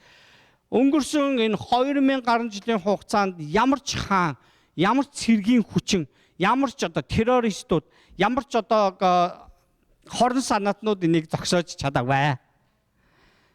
Өнөөдөр бүр олон хүмүүс Христ рүү ирсээр байна. Эцсийн өдөр ойртох тусам бүр ингээд маш олон хүмүүс Христ рүү ирнэ гэдэг байгаа шүү дээ. Яг тэгвэл Бурхан олныг аврахыг хүсэж байгаа гэж Библи хэлсэн. Тийм учраас сүсгтэй байж тэгээ одоо Даниэл нар шиг те Даниэл болон түүний найзууд шиг сүсгтэй байж бие бохирлолгүй шамтсан, тэмүүлсэн тийм итгэмжтэй байдлыг нь бид нар дуурайж тэгээ тэд өрөөгдсөн шиг бид ч бас өрөөгднө гэдэгт би итгэдэг. За нөгөө Даниэл болон түүний найз нар чинь ингээд хааны одоо шүтээнд ингээд тагсан адис горцсон тэр эдэнээс нь идэхгүй байгаад харин тэд нар ингээд одоо 3 жилийн эцэст сургалтаа дуусгахад бусад бүх хамт сурсан хүмүүсээсээ мэдлэгээр, биеийн эрүүл мэндээр, хурц ухаанаараа тэд нар 10 дахин илүү байлаа гэж. Яг яаж 10 дахин гэдгийг нь мэдэхгүй. Гэхдээ за зүгээр ингээд энгийнээр ботход 10 онооноос тэд нар 10-ыг л авсан байхгүй юу? Тэ? 100 оноотой шалгалтаас тэд нар 100-г л авсан гэсэн. Бусд нь 10 байсан гэсэн. 10 оноотой бол тэд нар 1 л оноо авсан гэсэн утгатай байхгүй. Бүх шалгалтандаа тэд нар тэнцсэн. Бүх шалгуур дээр бусдаасаа илүү байсан гэсэн утгатай. Тэгвэл тэр мах идэхгүй байсан учир байна гэж бодож байна уу? Түрүүн би үгүйсгээ хэлж байгаа та нар одоо бүгдээрээ толгоогоос ихсэрэх хэрэгтэй байхгүй юу? Мах идэхгүй байснараа тэд нар ухаантай байсан гэсэн үг үү? Үгүй ээ. Тэд нар эзнийхээ өмнө бие бохирлохгүй байна, итгэлээ бохирлохгүй байна гэж шамдсан, хичээсэн учраас, зориулсан учраас, итгэсэн учраас Бурхан тэднийг өрөөж өгсөн байна гэсэн утгатай. Аамен. Бидний гэр бүл болгонд л одоо ингээл нэм өсвөр насны хүүхдүүд байж байна. Одоогондоо тэд ингээд сүмд ингээл биднийг нэг дагаад ирээл байгаа ч гэсэн яг амьдралын асуудлууд дээр ороод ирэхээр тэд нар хараахан итгээгүй гэдгээ мэдэрнэ. Угаасаа ойлгоно. Бид нар бас тийм үеийг л туулсан л байгаа шүү дээ. Тэгэд анх одоо би чинь 17 настайдаа цуглаанд иржсэн. Миний үеийн баахан залуучууд ингээл зэрэг ирсэн 15-та, 16-та, 17-та, 18-та ингээл баахан нөхдүүд ирээл. Тэгэл сургуульд ингээл ихтэй сургуульд орсон тэр жилүүдтэй ингээд бүр маш олон хувь ингээ алга болчихсон. Тэгэл ингээл бид нар ч бас боддог байлаа. Эднэр ингээ жоох ихтгэлгүй замаар явчлаа гэх. Нөгөө би чинь сургууль соёл гэж анхнаасаа хөөгөөгүй юм чинь. Тэр ерөөсөө заадаарсан үхтлээл ерөө сайн мэдээ тараана гэл ийшээ тийшээ зөндөө явсан эзэн одоо биднийг одоо Монгол улсын 21 аймагт ингээд бүх аймагуд руу илгээсэн. Миний хувьд бас эзэн намайг ингээд одоо 19 аймагт нь илгээсэн байгаад байгаа. Тэгээд тэн дотор бас ингээд одоо таригдсан сүмүүд, аригджсэн сүмүүд, үүсчихсэн сүмүүдэд үзүүлсэн хувь нэмэр гэж байгаалаа хэл та. Гэхдээ энэ миний гавья байгаагүй. Тэ одоо мэрэгэн ухаан гэж юм байхгүй, сургууль соёл төгсөөгүй, тэ байсан биднийг тэ одоо Бурхан инхүү хэрэгэлсэн. Тэ бидэнд байсан тэр мэрэгэн ухаан юу гэхээр Бурханы тухай яриах байхгүй. Энэ хүн болгонд үнэхээр үргэлж шин байдаг. Хичнээн мэдлэгтэй хүн тантай ингээл халз тулаад суугаад Бурхан ч байхгүй нэ тэрэ гэд ингэсэн та Бурханы тухай өөрийн итгэлийг ярихад тэр хүн нам болно. Яг л тэр хүн мэдгүй байхгүй Бурханы тухай. Тэгээ бид нэр цоошин мэдээг бид нар газар тавьж ярьдаг байсан ба. Одоо манай Монгол чуулган чинь ингээд нөгөө улсаасаа бас ингээ халиад өөр үндэстнүүдэд, өөр улсуудад сүм чуулган тариад ингээд одоо сайн мэдээг түгээгчдийг илгээгээд байна шүү дээ бүр. Тэ? Ийм төвшөнд очсон байна. Тэгээд бидний хувьд ингээд нөгөө 30 жилийн өмнө ийм байсан. Одоо дөнгөж 30 жилийн дараа одоо л ингээд сайн мэдээ тараагч нар илгээж ийн гэдэг ингээд жоохон удаан юм шиг санагдаад байсан чинь бусад улсуудын түүхийг сонссон чинь үгүй эн чинь маш богино хугацаанд те одоо ийм үйл явц болж байгаа байхгүй. Тэгэхээр Монгол чуулганыг Бурхан бас нэг энэ цаг үед бас онцгойгоор хэрэгжилж гин гэж би харж байгаа. Та биднийг ч бас ингээд цаашдаа онцгойгоор хэрэглэн гэдэгт би бас хатуу итгэдэг ба. Эзэн минь тэ намайг та биднийг хэрэглээч гэж залбирлаа. Битгий зогсоогоор гэж хүсэж байна. За эзний хүслийн дагуух ажилд өөрсдөө бид нар ингээд зориулж байна гэсэн үг юм.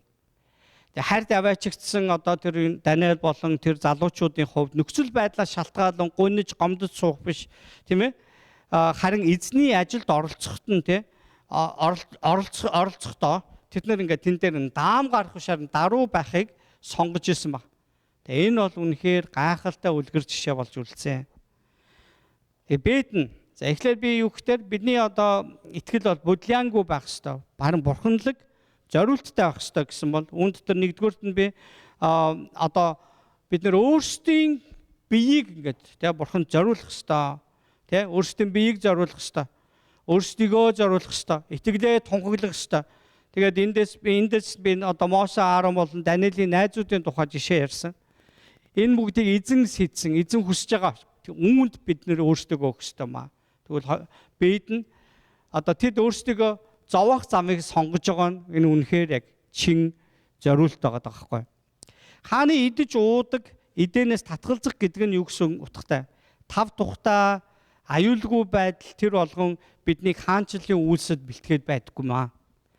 Хэдий танд тухгүй, боломжгүй, аюултай, санаандгүй, багтахгүй, хүч хүрэхгүй, хит их зориулж шаардагдсан, эд мөнгө урссан, хохирол ихтэй санагдаж болох ч энэхүү сүсэгтэй, итгэлтэй байдлаараа өөрсдөө эзний хүсэлд өгсөн эдгээр залуусыг би таныг санаасаа гэж хүсэж байна.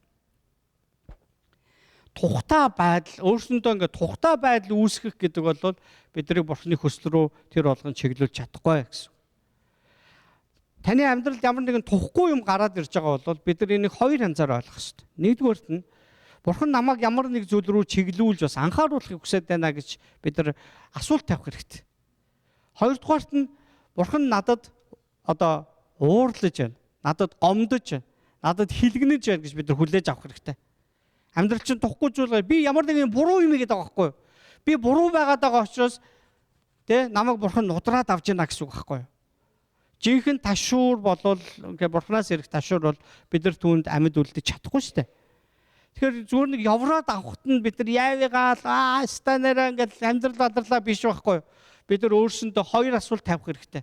Нэгдүгээрт нь бурхан намайг нэг тийсэн чиглүүлээд байгаа юм шиг байна. Чиглүүлээд байгаа юм шиг.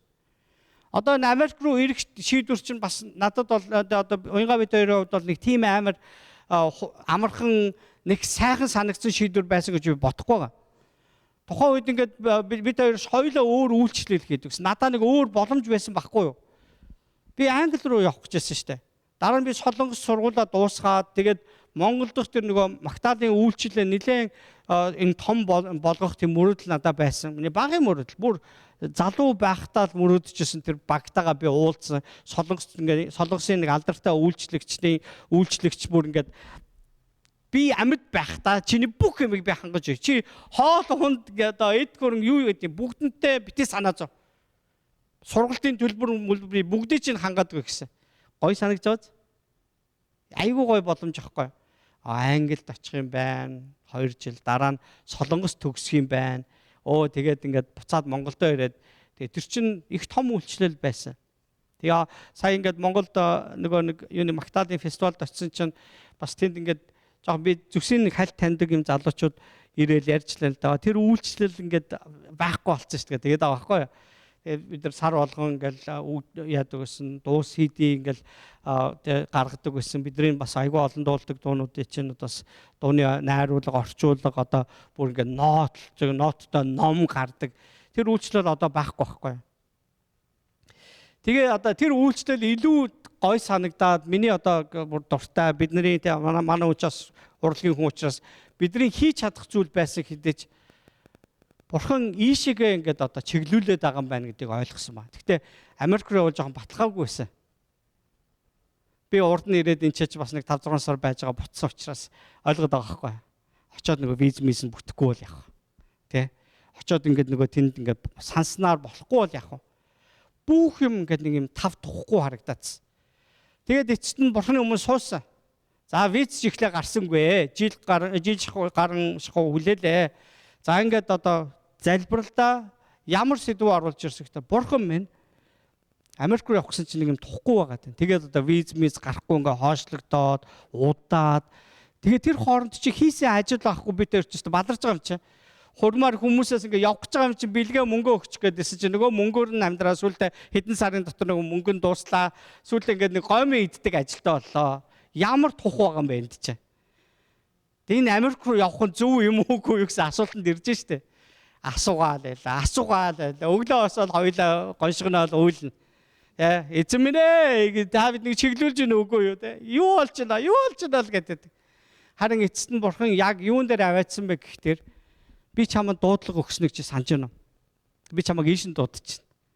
5 тухтай орчин биш. Боломж биш. Тэ? Чи миний дуудсан газарт ирэх гэдэг чинь чи намайг дагж байгаа хэрэг юм аа. Тэр үед би юу ойлгосон гэхээр энийг эзэн таалж байгаа юм байна. Тэгэхээр одоо эзэн таалж байгаа тэр газарт явах гэдэг нь зөв байгаа даа шүү дээ. Намайг болохоор өөр хүмүүс болохоор өөр тийшээ яв гэдэг байгаа байхгүй. Тэгээ би эзний хүн байна. Бид нар эзэнд үйлчилж байгаа. Чи тэгээ бидний үгийг сонсоо очих. Тэгэхээр эзний л одоо зааварчилгаа болох гээд байна.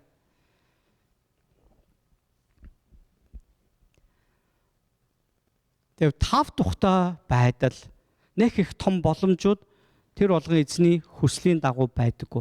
Таныг бас сэтгэлээр өсгөөд ч юм уу ийм байгаад байдаггүй маа. Харин хэцүү зүйлүүд, бэрхшээлүүд тий тэр 5 тухгүй байдал, хохирол амсаж байгаа юм шиг тэр байдлын тунд та бурхандаа илүү найдна, илүү залбирна. Нэх юм жижиг сажиг юм дээр гонгноод байхаа болно тийм ээ. Нэг дайнд яваад ирсэн хүмүүс шиг байхгүй. Би цэрэгт явхаас өмнө тий одоо за би ч гэжтэй эзэн намайг цэрэгт явуулахаас өмнө нэг юм шалцсан нөхөр байсан. Ер нь болол. Тэгэл ингээд нэг юм да гэсэнтэй нэг юм хэрүүлчин дийлдэхгүй юм байсан аахгүй.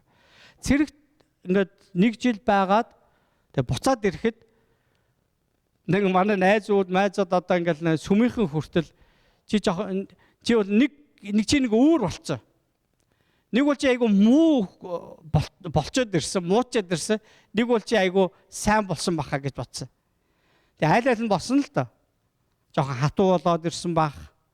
Гэхдээ би нэг зүйлийг цэрэгт байхдаа олж авсан. Бурхан надад үнэхээр би цэрэгт нэг өдөр амар байгаагүй шүү дээ. Айгу ядаргаатай байсан шүү дээ. Тэгээ ямар санд би та бүхэнд ярьсан тийм ээ. Иесус одоо чи дуулдаг өгс чадахгүй, хөгжим тоглодог чадахгүй, биас уг гитар тоглоод байгаа ш. Үжиглдэг өгс үгүй ээ. Ямар ч авьяас байхгүйгээ хилцэн байжсэн чинь бурхан Улаанбаатарт байгаа сүмэс маань 2 найзыг илгээгээл нөгөөдөл нь ирээл хүмүүс сайн мэдээд тарааж байгаа явахдаа тэр 133 гээд ангид байгаа Мангэрл гээд бүр Мэжид оржийн Мангэрл гэж одоо цэрэг байгаа. Тэгээ тэндээс очоод ингээд та нар ишөө юм асуугаараа бараг л бүх юм мэднэ. Дуу хуур ингээд тэд нар чинь дуулж өгсөн байна. Тэгээ энэ дуу чи яасан гоё илүү сурмаар байна гэсэн. Тэр нөхөр заагаад өгнө гэсэн байна. Гитар барьсан ингээд нэг дээлтэй нутгийн атманууд орж ирж байгаа байхгүй. Тэгээ орж ирсэн ээ. Мэжид оржийн Мангэрл гэж цэрэг байна л гэдгсэн. За баларсаа нөгөө хоёр чинь баах юм бэлччихгээд. Тэгсэн чинь манай нөгөө жигсаалын дарга нар ингээд уурлаад байгааг нь би сонссон байхгүй. Тэр яг тэгэх гээдсэн маал гал тэгээд байна. За энэ нэг л асуудал үүслээ. Тэгээ дуудаж яахаар нь яваал орсон чинь чиний нөгөө хөгжим тоглодгоо гэсэн чинь яасан. Гэхдээ би гитард нэг жоох хідэн дуул мэддэм маа. Чиний дуулдгоо гэсэн чи яасан. Чи дуулдаг л гэж чамаа. Өтгө дээрээс нь чи одоо очиж юм уу Христэд итгээд яахаар яад юм аа гэл. Тэгэл бахгүй. Нэрээр дуутгаа болцсон. Халагдах хүртэл штэ. Ганцхан манай штабын даргал миний нэрээр нь мэддэг. Бусд бүх офицерууд бүгдээрээ хөөе Христ, хөөе Есүс гэл ингээл дандаа тийм. Тэгээ Есүс гэж дуудуулж яж би хулгай хийх үү? Есүс гэж дуудуулж яж би нэг буруу юм хийх үү? Болохгүй болчиход байгаа байхгүй юу? Тэгээ эн чинь айгүй зөв арга байлаа шүү дээ. Хүмүүсийн дунд бид нар ер нь энэ Христийнхаа гэж л одоо мэдэгдэжээвэл тэгээ болоо байхгүй ер нь бол. Тэгээд хүмүүс чинь бас ингээд заваа явчих мэдэн шүү дээ. Ингээд заримдаа би чинь ингээд нэг юм унтч мутцаж юм уу нэг одоо жижиг мүжир хийж байгаа нэг хариуцлагагүй юм үйлдэлцэж тэгж байгаа байхгүй. Чи муу Есүсийн дандаа ингэдэггүй гэл ингээ амар ууралж муурлаа тэгэхээр за би ер нь хайтайхан байхгүй болохгүй юм байна гэдгийг ойлгосон. Тэгэхээр бид нэр итгэлээрээ амьдрах, зориулах гэдэгт заавал тав тухтай орчин үүсэх гэсэн утгатай ерөөсөө биш. Тэгээ би нэг 2-7 хоногийн өмнө та бүхэндээ ярьжсэн да. Тийм ээ. Хэрвээ танд ямар нэгэн таны итгэлийг сорсон, Христийн нэрийг батлах гэж гэрчлэхэд хүргэсэн тийм асуудлууд тохиолдно гэдэг чинь юу гэхээр та одоо бурханд хэрэглэгдэж байна л гэж ойлгоо гэж хэлээд байгаа шүү дээ. Тэгэхгүй ингээд таныг хэд сонирхгүй байвал та ерөөсөө итгэлээр амьдрахгүй байна гэсэн үг.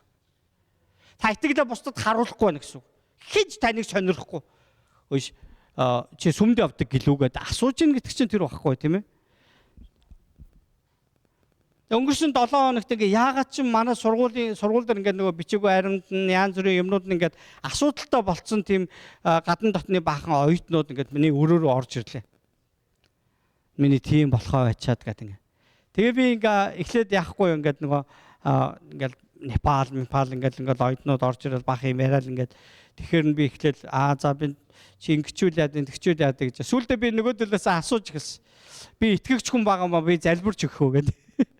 Тэгээ нөгөө чин бас жоохон гүн нөгөө шашиндаа сүсгтэй хүмүүс чи баярлалаа. Гэхдээ би болцохоо хаа ингээ гараа авчиж байгаа байхгүй. Тэгэхээр би тэнд юг ойлгоод өгтөр яагаад эзэн яг одоогийн байдлаар бидний эргэн тойронд юу хийгээд байна? Тийм ээ? Эзэн бидний хэрэглэхийг хүсэж байна уу? Тэгвэл би одоо тэр над руу орж ирээд байгаа тэр хүмүүстээр би заримдаа бас тэгж хэлж болох нь шүү дээ. Одоо жишээ нь Монгол хүн орж ирдэг ч юм уу. Тэгвэл бүр ингээд амьдралын хэцүү байх юм бол би чиний төлөө залбирнаа гэдээ ингээд хэлэх гэдэг чинь л бас тэр хүнд ингээд бурхны тухай бас бид нар хэлж байна гэсэн. За яг нөгөө албаны журмын хувьд бол хамаагүй тийм ярьж болохгүй л дээ. Албан журмын хувьд бол.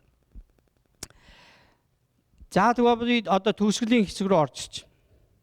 За тэгвэл хэдий танд тухгүй, боломжгүй, аюултай, санаанд багтахгүй, хүч хүрхгүй, хит их зориулж шаардлагасан, эд хөрөнгө урсан, хохирол ихтэй санагдаж болох ч энэхүү сүсэгтэй, итгэлтэй байдлаараа өөрсдийгөө эзний хүсэлд өгсөн тэр залуусын нэгэн адил байгаараа гэж би танаас уриалж байна. Энэ шийдвэрийнхаа төлөө тэд албан тушаалаасаа хусагдаж, гадуурхагдаж, бүр ам өргөдөж болох байсан. Гэтэл бурхан тэднийг хэцүү байдалд орох үед үргэлж аварсан гэдэг санаж. Арслангийн амаас аварж байгаа, галаас тэднийг аварж байгаа. Тийм ээ? Эцэст нь тэд нар энэ байдлаараа тэр Вавилон даяар тэдний итгэдэг бурхан амьд гэдгийг тунхаглаж байсан байна гэсэн. Ромын 14-р бүлгийн 17-оос 22-ыг би та бүхэнд уншиж өгье. Бурханы хаанчлал бол идэх болон уух явдал бос.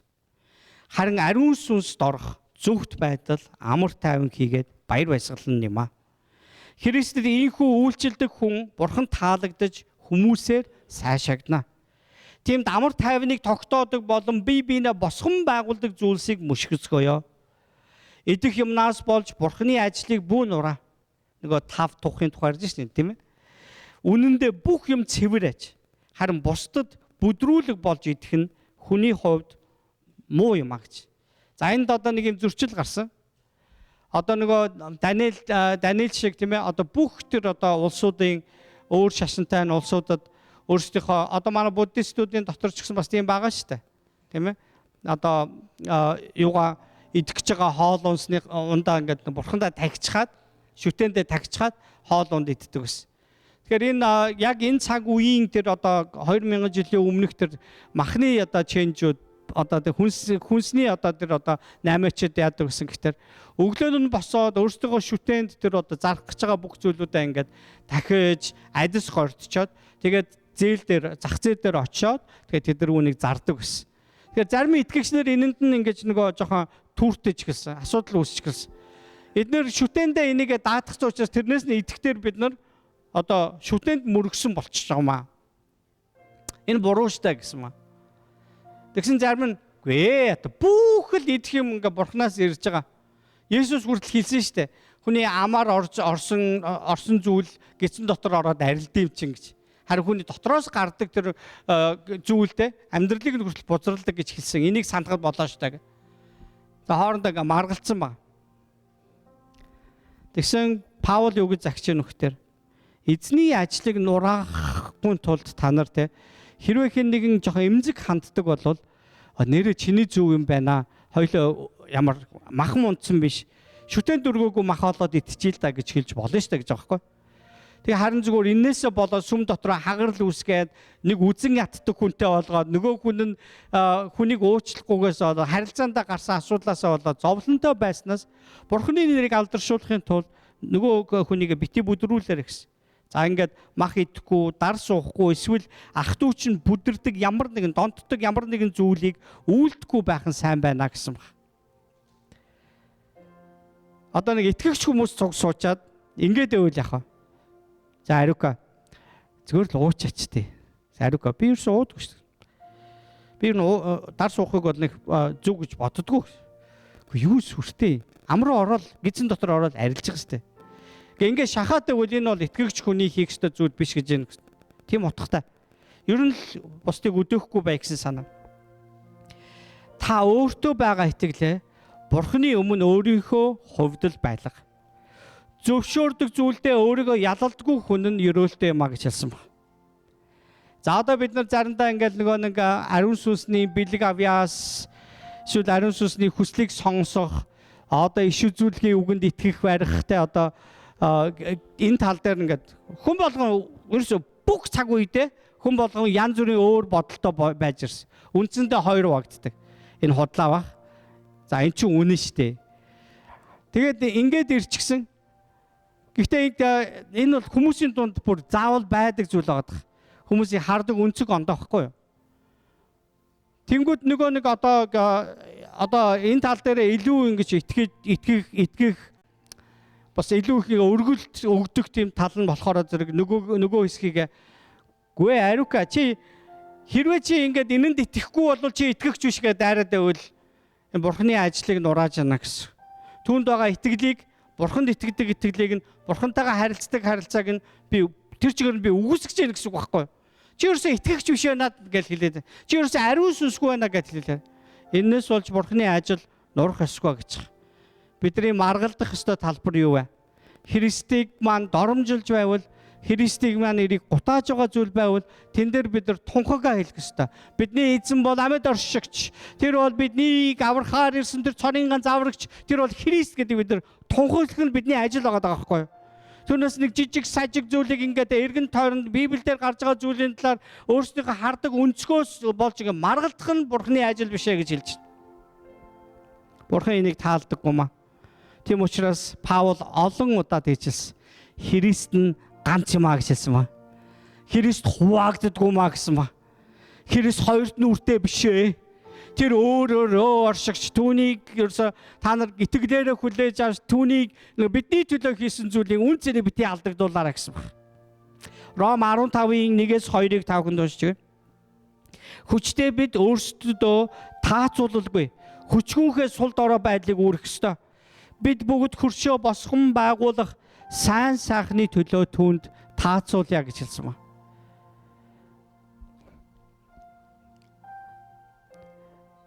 Ер нь одоо ингээд за одоо загас барьдаг хоббитэй хүн бай гэж.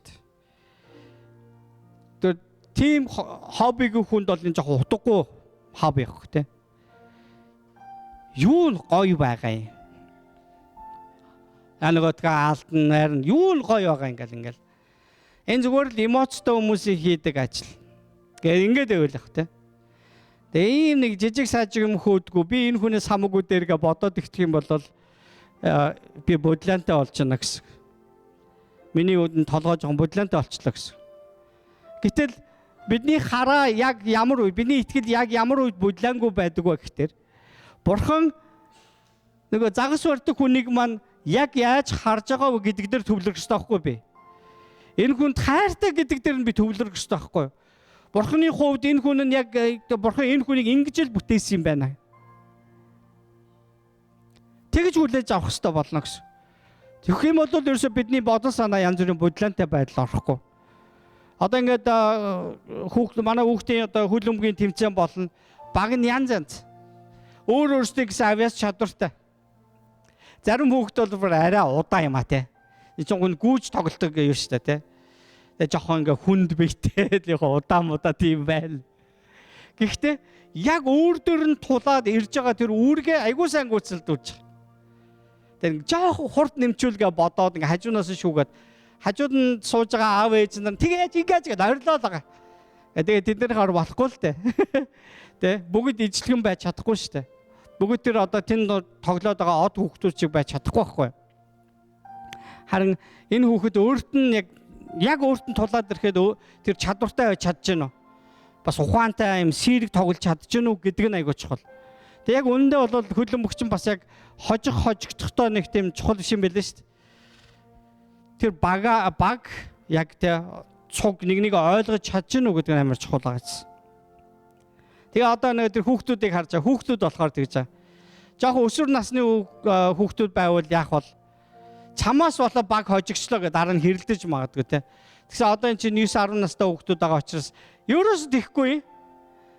Ерөөсөө тэхгүй. Тэгээд ганц одоо тэдний ингэж нэг тийм чи тэгхтэй тэгчлээ гэж байгаа нь аав ээж нь л харагдаж байгаа. Би энийг харахтаа Бурхны хаанчлал энэ хүүхдүүдийн шиг хүмүүст очихолно гэж хэлээд байгаа шүү дээ.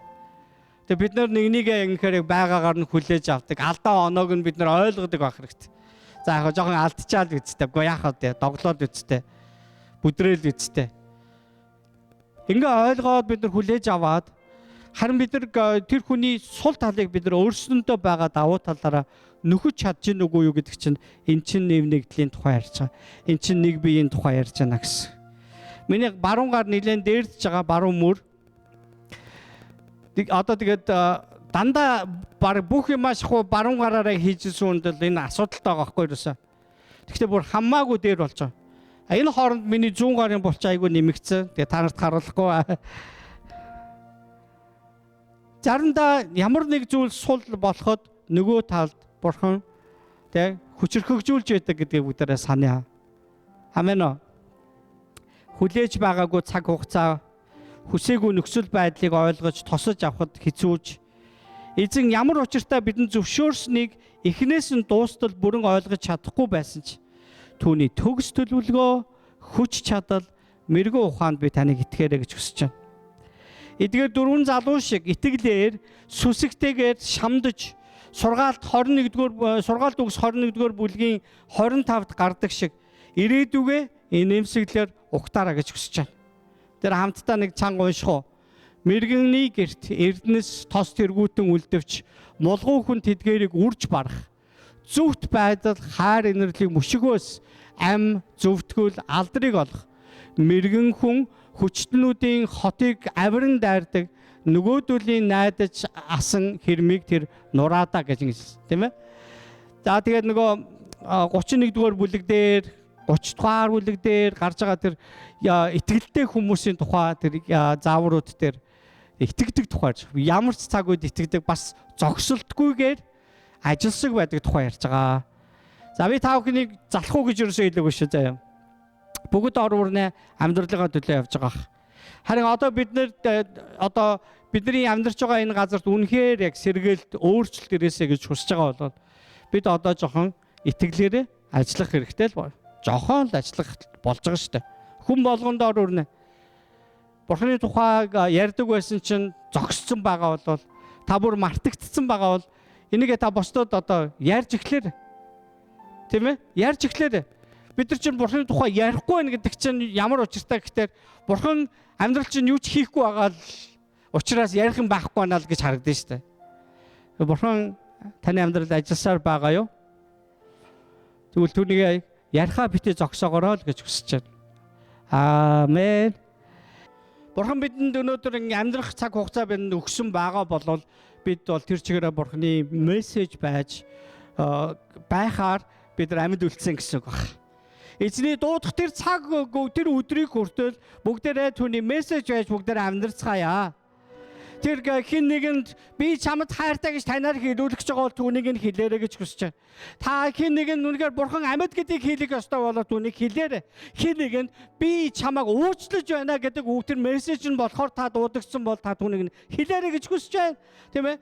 Бурхан хүчтэй тэр амьд гэдгийг тэр мессеж байхаар та дуудагсан бол би таныг эзний илгээсэн тэр мессежж амьдраарай гэж хүсэж байна. Амен. Тэр хамтдаа эзний өмнө залбирцгаая. Бурханы өмнө тэ эзэн минь би таныг нэр нь талархъя. Намайг та хэрэглээрэй. Эзэн таны хаанчлалын төлөө би хэрэглэе. Би энэ газар дэлхий дээр үнэхээр амьд мессеж тань байж, дуу хоолой тань байж амьдрахыг хүсэж байна. Намайг хэрэглээрэй. Бүгд хамтдаа эзний нэрийг дуудан залбирцгаая. Эзэн танд үнэхээр хайртай. Би таныг бити мартаарай гэж хүсэж байна. Та өнөөдөр ямар ч өдрүүдийг туулжиж олно. Тэг өнөөдөр би танд бас зөвлөсөн шиг эзэн таныг яг энэ үед үнэхээр алив нэг зүйл сургаж байж олно. Таныг алив нэг зүйл рүү бас анхааруулж яж олно. Таныг илүү хэтгэлтэй байгаараа гэж танд бас зөвлөж байж олно. Эзэн бас танд тохиолдож олох аимшигтай зүйлээс бас авран хамгаалж яж болно. Эзэн минь яг энэ цаг үед ч гэсэн намайг хэрэглээрэй гэж залбирж байгаа таны залбирлыг эзэн сонсож байгаа гэдгийг би үнэхээр хатуу итгэлтэй хэлж чаднаа. Бурхан минь ээ, та бидэнд энэ цагийг өгсөн баярлалаа. Ахын дүүс маань танд үнэхээр хэрэглэгдэхийг хүсэж байна. Бид энд хэрэглэгдэхийг хүсэж байна. Эзэн таны дуу хоолой шиг байж, бид үнэхээр энэ цагийн иш үзүүлэгч шиг байж, үнэхээр таны ам шиг бид нар хэрэглэж, таныг үнэхээр ажлын үр дүн, таны ургуулсан тэр жим сайдал бид нар бусдад амтагдсан, харагдсан, бид нар хүртсэн тэр л үнэхээр итгэвчтэй нэгэн байж, тэр л нэг таны тааллыг бусдад хүргэсэн нэгэн мессеж байхыг хүсэж байна. Биднийг та хэрэглээрэй танаас агуулж байна. Иргэн тойронд маань та үнэхээр таны ажлууд гэгдэж олон арваараа тань руу ирэхийг бид харахыг хүсэж байна. Их эзэн таны нэр алдарших болтугай. Есүсийн нэрээр залбирч байна. Амен. Амен. Амен. За тэгээд ойрхон зогсож байгаа хажуудагаа хүлдээ хэлээрэй. Та бол Бурханы хүн шүү. Тэгээд Бурхан таныг өрөөх болтугай гэдэг.